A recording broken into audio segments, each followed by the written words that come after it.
Money comes and money goes, but the code, that's forever. This is the story of how I cracked the code that brought in millions, millions of dollars, millions of views, millions of subscribers.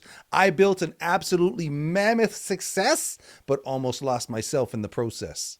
So what's this got to do with you? Well, it's not just about YouTube success. This video is for anybody who's had a bit of a taste of success, but something feels off, or you don't quite feel you've activated everything you know you're destined for. Or this is for you if you're somebody who knows you're destined for a certain kind of success and you're wondering, what is that little piece of the puzzle I'm missing to help it show up faster in my life?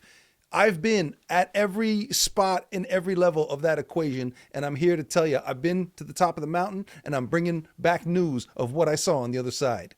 So who am I? Why would you pay attention to me, right? Well, you see the gold play button up there. That's from my show channel. You're watching my personal channel here with me right now. But over at my show channel, I spent multiple times as one of the fastest growing channels on the entire platform of YouTube. We were the biggest channel in our niche for a long time, but we were playing the algorithm game. I was working for the algorithm, and that's not a success that's built to last. So there's all kinds of links I can send you to that tell the story of what happened during COVID and the birth of my daughter, a lot of family trauma, a lot of stuff that I won't get into right now, but you can read all about it on my website. But suffice it to say that in amongst all of that, because the YouTube channel's success had not been built on a truly solid foundation, all that chaos in my life was pretty easy to knock it over.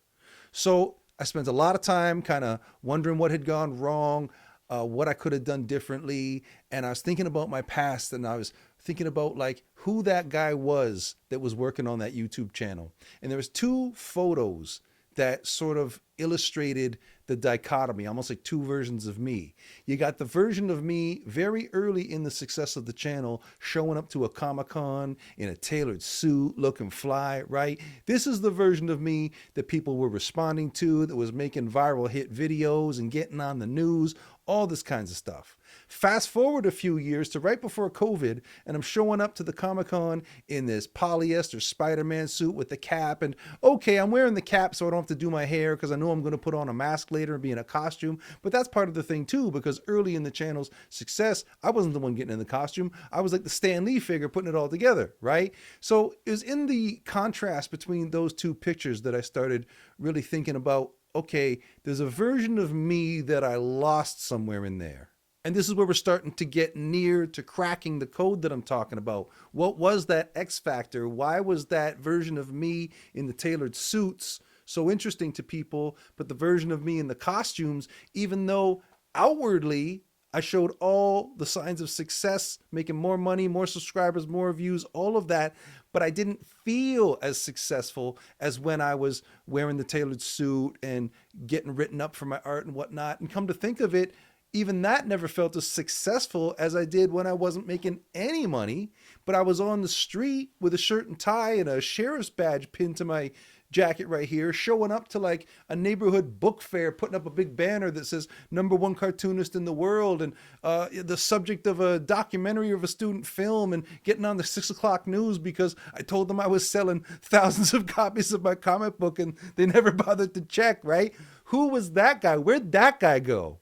Then I found this write-up that I don't remember writing it, but I remember that I wrote it, if that makes sense. I hadn't seen it or thought about it in maybe 15 or more years, but from the very earliest days of my career as a street artist, living hand to mouth, drawn comics, photocopying them, selling them on the street, somehow I talked my way into some profile on some website that I found, and I took this screenshot. And let me just like share with you a little bit about who I was at the time when I was writing this kind of thing about myself. It says, yeah, this is Sean Ward, straight out of Toronto, Canada, where the legend began with the black and white comic books. Now it's all about life as the Sean Ward Show, with the comic books as the cartoon segment, and the performance as the soundtrack.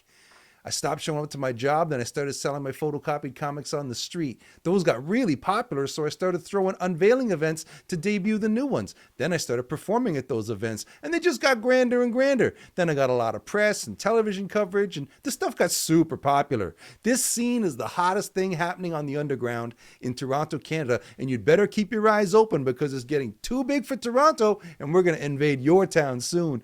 This is how I used to just write and talk about my stuff just as a matter of course, right? But somewhere along the line, I guess I started thinking of for as I never quite connected up the degree to which that level of boastfulness and show of confidence and whatnot. Like there's people that were entertained and charmed by that.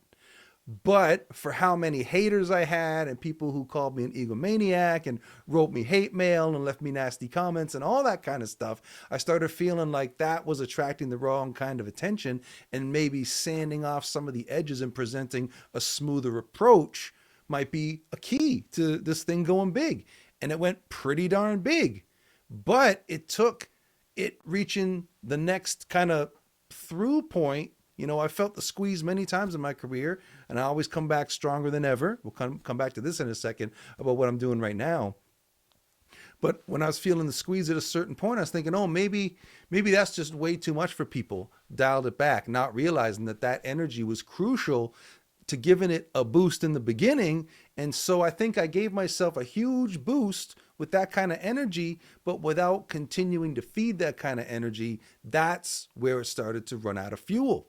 That was the fuel. That version of myself who was just determined to have success at any and all costs. I was bragging, selling, hyping myself up with this wild confidence. There was a time not so long ago I might have read that again and maybe I would have cringed, but now I read that and I didn't cringe. I cried because that guy, that version of me, knew the code.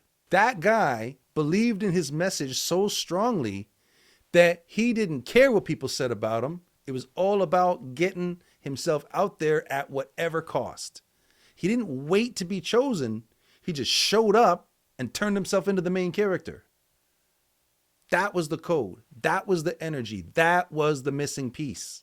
So early in my career, when I undertook my first transformation and turned myself into a whole different person, rewired my brain to turn myself into the artist that I had always wanted to be, I programmed the code into it at that beginning point and took it as a given that it was always there as I kept going and got further and further and further from letting that side of myself show, from enacting the code in every deed, in every act, in every product. We're talking about that old thing about don't wait for permission or credentials or somebody else to tell you can do something. Just step out of your house today, making all your decisions differently, starting now. Like whatever it is you want to be, approach every decision from what to have for breakfast to how late to stay up at night and everything in between from that perspective of like, what would that person who I'm trying to be choose here?